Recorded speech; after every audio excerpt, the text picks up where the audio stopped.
நான் மணிகண்டன் உங்களோட கருத்து கேட்டுக்கிறேன். இந்த குழப்பம் இருக்கா? யார் நம்ம ஓட்டர்னு தெரியாமல் எல்லாவற்றையும் எல்லா வாக்குகளையும் குறி வச்சு பார்ப்போம்னு ட்ரை பண்ணுறாரா விஜய்? குழப்பம் இருக்கிறதா நான் பார்க்கல. இப்போ 1967 77 கோட் பண்ணுறாங்க. சரி, 67 பார்த்தீங்கன்னா திமுக 8 கட்சிகளோட கூட்டணி வச்சு தான் வந்தாங்க. அதே மாதிரி 77 புரட்சித் தலைவர் அவர்கள் சிபிஐ சிபிஎம் உள்ளடக்கி தான் வந்தாங்க.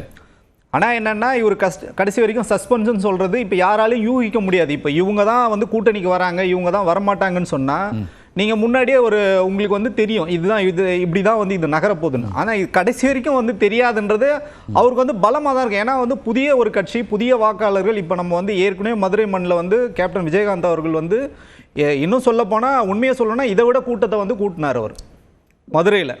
ஆனால் அவங்கெல்லாம் நீங்கள் சொன்ன மாதிரி சரியாக நீங்கள் சொன்னீங்க, அவங்க எல்லா விதமான வயதும் கலவையாக இருந்தாங்க. ஆனால் இவங்கெல்லாம் இளைஞர்கள். இந்த ஃபோர்ஸை நம்மளால் தவறாக கணிக்கவே முடியாது. இது கைக்குள்ளே மூடி இருக்கிற மாதிரி தான். இது ஓப்பன் பண்ணுற வரைக்கும் நமக்கு எதுவுமே தெரியாது. அதனால் இது பலமாக தான் நம்ம பார்க்கணும். பண்ணி அவருக்கு பலமீனம் கிடையாது. இது எங்கே போய் முடியணும்னு நமக்கு தெரியாது. ஏன்னா இன்றைக்கி ஒரு குழப்பமான ஒரு சூழ்நிலை. இப்போ அதிமுக இங்கே திமுகவோட நேரடி போட்டியாக இல்லாமல் இன்றைக்கி பிஜேபியோட போனதால் அவங்க வீக்காக இருக்காங்க. அவர் எனக்கு இதில் ஒரே ஒரு வருத்தம் என்னன்னா, இவர் எல்லாரையும் விமர்சனம் பண்ணார்.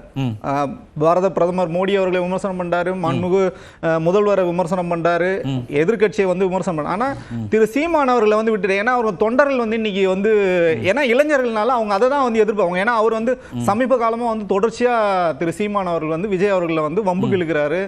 மேடைகளில் அணியில் குறுக்க நெடுக்க வராதுன்னு சொல்லும்போது அதுக்கு இவர் ஏதாவது சொல்லியிருந்தாருன்னா இன்னும் உற்சாகமாக அவங்க வேலை பார்த்துருவாங்க. ஏன்னா சமூக வலைதளங்கள் முழுக்க அந்த இளைஞர்கள் பரவி கிடக்கிறாங்க. ஐடி விங்கோட வேலை பெரிய வேலையாக இருக்கிறதுனால இன்னும் உத்வேகமாக அவங்க வேலை செய்து, அதுவும் ஒரு யுக்தின்னு நான் சொல்கிறேன். அதுக்காக திரு சீமான் அவர்களையும் நான் திட்டணும்னு நான் சொல்ல வரல. அது ஒரு யுக்தியாக அவர் விட்டுட்டாரோன்னு இருக்கு. அதையும் அவங்க இணைச்சு சொல்லணும். இன்னொன்று அந்த கூட்டணியை குறித்து ஒரு பார்வை இருந்ததுன்னா இவங்களுக்கு அது பலமா இருக்காது. அதை சொல்லாம இருக்கிறதே ஒரு பலமா தான் நான் பார்க்கிறேன். சரி, நன்றி திருமணியன். வன்னியரசு அவர்கிட்ட சம்பத்குமார் அவர்கள் சொன்ன கருத்துக்களை கேட்டிருப்பீங்க. திரு விஜய் இப்போ திமுக கூட்டணியை வீழ்த்துவது, அதற்கான அடிப்படையான எல்லா அம்சங்களையும் நாங்கள் முன்வைக்கிறோன்றாரு. குறிப்பாக பாஜக எதிர்ப்பில் எந்த விதமான காம்ப்ரமைஸும் இல்லை, இன்னைக்கும் விமர்சனங்கள் வச்சிருக்காரு. அப்படிங்கிறதுலேருந்து எப்படி பார்க்குறேன்? இல்லை, சரிதான். அவங்க மாநில அளவில் தேர்தலை சந்திக்க போகிறாங்க. மாநில அளவிலான கட்சி தான் அது. சரி. அப்போ மாநிலத்தில் ஆளுகின்ற கட்சியை எதிர்த்து அதை வீழ்த்தி தான் அவர் முதலமைச்சர் ஆக முடியும். வேற வழி இல்லை. அப்போ அதை நோக்கி தான் அவர் போவார்.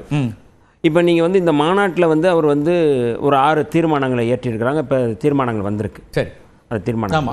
அந்த தீர்மானங்களை நான் சொன்னது போல அந்த வாக்காளர்கள் தொடர்பான அந்த எஸ்ஐஆர் அது சம்பந்தமா அவர் பேசியிருக்கிறார். தீர்மானங்கள் போட்டிருக்கு. என்னுடைய பார்வை என்னன்னா, ஒரு மாநாட்டில் வருகிற தொண்டர்களுக்கு இந்த தீர்மானங்கள் குறித்து அவர் பேசி விளக்கி அவர் நீங்கள் எதை இந்த 2026 தேர்தல் களம் எதை நோக்கி அப்படிங்கிறது புஷ் பண்ண வேண்டிய, தொண்டர்களுக்கு வழிகாட்ட வேண்டிய தேவை இருக்கு.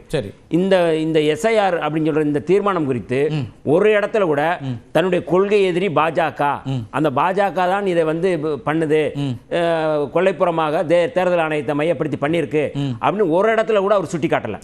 பொதுவா இதை தேர்தல் ஆணையம் இதை பண்ணியிருக்கு தமிழ்நாட்டில், அந்த மாதிரியான ஒரு கருத்து தான் அதுல இருக்குது. ரெண்டாவது, ஆணவ படுகொலை தொடர்பான ஒரு 6 தீர்மானங்கள். முதல் தீர்மானம் பரந்தூர் விவசாய நிலம் பற்றி சொல்றாரு. இரண்டாவது தீர்மானத்தில் நீங்க எஸ்ஐஆர் பேசுறாரு. மூணாவது தீர்மானம் தமிழக மீனவர்கள் கைது செய்யப்படுறது, படகுகள் பறிமுதல் செய்யப்படுறது சொல்றாரு. நான்காவது தீர்மானம் ஆணவ கொலைகளை தடுக்க தனிச்சட்டம். 5 தமிழகத்தில் பெண்கள் குழந்தைகளுக்கான பாதுகாப்பற்ற சூழல் இருக்கு அப்படிங்கிறத சொல்லி அதுக்கு கண்டனம். அதுக்கு பிறகு 6வது அவுட் சோர்சிங் முறையில் காலி பணியிடங்கள் நிரப்பாமல் டிஎன்பிஎஸ்சி மூலமா தேர்வு செய்யணும் அப்படிங்கிற இந்த 6 தீர்மானமும் நாங்கள் வரவேற்கக்கூடிய தீர்மானம். அதை நாங்கள் விமர்சனம் பண்ணல. ஆனால் அந்த தீர்மானங்களுக்குள்ள அவர் பொத்தாம்பொதுவாக அதை தன்னுடைய கொள்கை எதிரியை கூட அதில் சொல்லலை. சரி, ஆணவ படுகொலைனா தமிழ்நாட்டில் மட்டும் ஆணவ படுகொலை நடக்கல, அப்போ இந்தியா முழுக்க நடக்குது, இந்தியா முழுக்க ஆணவ படுகொலை நடக்குது. அப்போ நாங்கள் விடுதலை சிறுத்தைகள் என்ன சொல்றோம்னா, அவர் தமிழ்நாடு தேர்தல் களத்தில் தானே சார் இருக்காரு, தமிழ்நாட்டோட பிரச்சனையை மையப்படுத்துறாரு. இல்லை, இது கோட்பாடு இல்லையா? இந்த ஆணவ படுகொலைகளுக்கு பின்னாடி இருக்கிறது என்ன? சனாதனம் தானே இருக்குது. நீங்க இந்தியா முழுக்க நடக்குது இல்ல, இந்தியா முழுக்க ஒரு சட்டம் வேணும் சொல்லி நாங்க கேட்கிறோம், தமிழ்நாட்டில் வேணும். அப்ப கொள்கை எதிரியை நீங்க தள்ளி வைக்கிறீங்கன்னு சொல்றேன் நான். அந்த தீர்மானத்தின் மூலமா நீங்க சொல்ல வர்றது, எஸ்ஐஆர் தீர்மானத்தின் மூலமா நீங்க சொல்ல வர்றது, அதை நீங்க தள்ளி வைக்கிறீங்க. சம்பத்குமார் கேட்கிறேன், இல்ல ஒரு கொள்கை எதிரி அப்படின்னு அழுத்தமா சொல்லக்கூடிய இடத்துல பாஜகன்னு ஒரு இடத்துல கூட நீங்க தீர்மானத்துல சொல்லக்கூட இல்லையே அப்படின்னா அதை எவ்வளவு தூரம் தீவிரமா எதிர்க்கிறாங்கன்னு கேள்வி வருதுங்கிறார் வன்னியரசு. அதாவது பாஜக எங்களுடைய ஐடியாலஜிக்கல் எனிமி அப்படிங்கிறதுல எந்த மாற்று கருத்தும் இல்லை. ஆனா அண்ணன் வன்னியரசு தெளிவா சொன்னார், எங்களுடைய முழு போக்கஸும் என்பது தமிழ்நாட்டில் இருக்கக்கூடிய ஆளும் திராவிட முன்னேற்ற கழகத்தை வீழ்த்தணும் அப்படிங்கிற அந்த நோக்கத்தோடு அந்த கோட்பாட்டில் இயங்கிக்கிட்டு இருக்கோம். தமிழ்நாட்டு மக்களுக்கு என்ன தேவை, இந்த மண்ணில் வாழக்கூடிய மக்களுக்கு இந்த மக்களுடைய வாழ்வாதாரத்தை அவருடைய பாதுகாப்பை உறுதி செய்யக்கூடிய வகையில அந்த போக்கஸே நாங்க இயங்கிக்கிட்டு இருக்கோம். நீங்க மீண்டும் மீண்டும் எங்களை வந்து பாஜகவை நாங்கள் விமர்சனம் செய்யல அல்லது பாஜகவுக்கு வந்து நாங்க ஒரு பேரை சொல்லல, அந்த மாதிரியான ஒரு ஒரு ஒரு நரேட்டிவ் செட் பண்றாங்க. அது இந்த மறுபடியும் சொல்றாரு, பாசிச பாஜகவை, அந்த மதவாத பாஜகவை, மக்களை மதத்தின் பேரால் பிரிக்கக்கூடிய பாஜகவுக்கு எதிராக இருக்கிறோம் அப்படிங்கிறத தெளிவா சொல்லிட்டோம். ஆனா ஏற்கனவே நீங்க சொன்ன மாதிரி சீமானண்ணனை குறி வைக்கிறதோ அல்லது பாஜகவை முழுமையாக ஒன்றிய அரசு விமர்சனம் செய்வதோ எங்களுடைய முழுமையா நோக்கம் இல்லை. எங்களுக்கு தமிழ்நாட்டில் இப்பொழுது இங்க மக்கள் விரோத ஒரு ஆட்சியை நடத்தி கொண்டிருக்கக்கூடிய இந்த மன்னராட்சி முறையை நடத்தி கொண்டிருக்கக்கூடிய திமுகவை நாங்கள் வீழ்த்த வேண்டும். இன்னைக்கு இங்க மக்கள் என்ன மாதிரியான கஷ்டப்படுறாங்க, இப்ப நீங்க குறிப்பா சொல்லணும் அப்படின்னா இந்த ஆணவ படுகொலை தடுப்பு சட்டத்தை கொண்டு வரணும்னு சொல்லி விஷயத்த சொல்றோம். இது இந்த மக்களுக்கான தேவை. அதே மாதிரி இன்னைக்கு அவுட் சோர்சிங் முறையை வந்து தடுக்கணும்னு சொல்றோம். அதே மாதிரி இங்க இருக்கக்கூடிய மக்களுக்கான பிரச்சனைகளை பேசுறோம். எனவே எங்களுடைய நோக்கம் என்பது ரொம்ப தெளிவா இருக்குது. இதுல தேவையில்லாம நாங்கள் பாஜகவை நாங்கள் வந்து ரொம்ப அழுத்தமா விமர்சனம் செய்யல, அவர்களை நாங்கள் வந்து கடுமையாக விமர்சனம் செய்யல, அதையே நாங்க செய்யணும்னு சொல்லி எதிர்பார்க்கறீங்கன்னு தெரியல. சட்ட திருத்தம் வருது, அந்த சட்ட திருத்தம் எல்லோருக்கும் சிக்கலானது தானேன்னு வன்னியரசு நீங்க வரதுக்கு கொஞ்சம் முன்னாடி கேட்டார். இப்போ ஆர்டிகல் 130ல் நீங்கள் வந்து ஒரு கொண்டு வரக்கூடிய ஒரு சட்ட திருத்தம் அப்படிங்கிறது 30 நாட்கள் சிறையில் இருந்தால் எல்லோருக்குமே பாதிப்பு தானே. இது பற்றிய ஒரு அறிவிப்பை கூட திரு விஜய் இன்னைக்கு பேசலன்னும் போது அவர் எவ்வளவு தீவிரமாக பாஜகவை எதிர்க்கிறாருங்கிற கேள்வி வருது அப்படிங்கிறார். அதே வேறு விதமாக திரு ரவீந்திரன் துரைசாமி என்ன சொல்கிறாருன்னா, ஸ்ட்ராட்டஜிக்கலாக அதை அவாய்ட் பண்ணியிருப்பார். பாஜக எதிர்ப்பில் அவர் உறுதியாக இருக்காரு, ஆனால் அதை அழுத்தமாக பேசினா திமுகவுக்கு வாக்குகள் போயிருமேங்கிறதுனால அவர் பேசாமல் வந்திருக்கலான்னு ஒரு பார்வை வைக்கிறாரு. இதை எப்படி புரிஞ்சுக்கணும், நீங்கள் சொல்லுங்கள் உங்கள் பாயிண்ட்ல.